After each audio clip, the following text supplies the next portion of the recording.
Freedom. Isn't that what we all want? Freedom. To become the people that we're meant to be.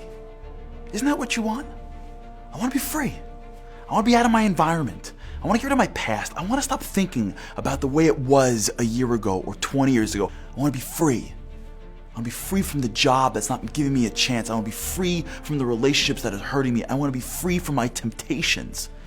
I want to be free from my insecurities.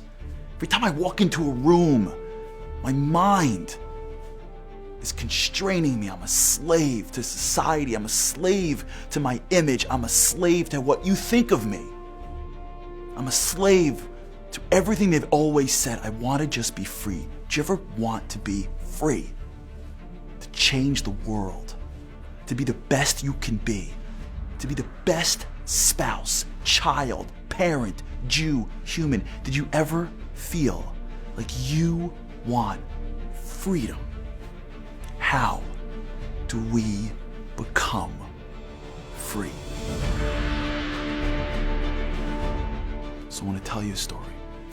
It's an old story, but it has new meaning every single year. It's the story of a small nation of slaves in the greatest superpower of all time, Egypt. And this nation was enslaved for so many years, and one day a mysterious man from the desert named Moses showed up carrying a message from the creator of humanity. One word: freedom. And 10 plagues later, he stood at the banks of Egypt and turned around to a nation and said, "Follow me to the promised land. Follow me to purpose and meaning. Follow me to freedom." How many people followed him? 100% of the people? No. Half the people? No. A quarter of the people? What he had was a small percentage, 20% left. 20% of the people followed Moses out. 20% of the people took the message of freedom. How? Because what is freedom? You see, we mistake freedom. We think that freedom is a right.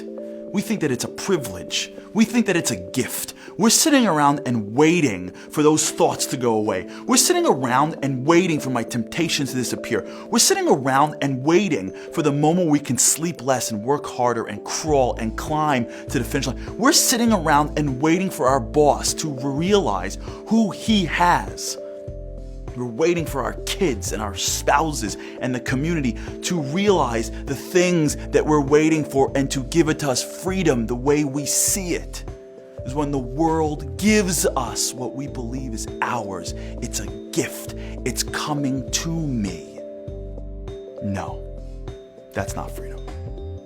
Because freedom isn't a right. It's a responsibility. It's not a privilege. It's a purpose. It's not a gift. It's a choice. You don't get freedom. You earn it. You want to be great? Go out and get it. Prove it. Freedom, greatness are things that we do, are choices we make, are steps that we take. Because in between Egypt and our promised land is a desert. God put the desert in front of the Jews to teach them the lesson that there's nothing that I can give you that's going to make you free.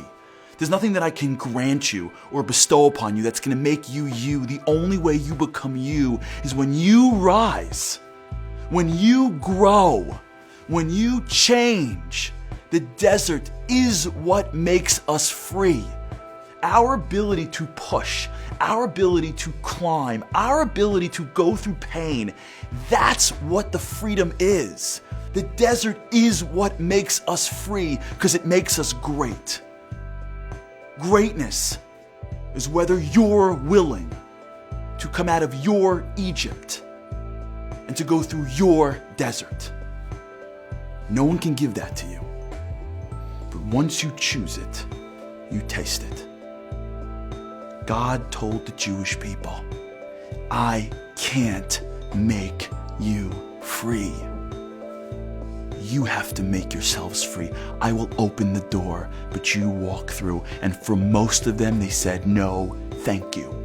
Too hard. And for most of us, it's been the same answer 2,000 years later. Passover is where God gives us the clue for how to be free. Freedom is your choice.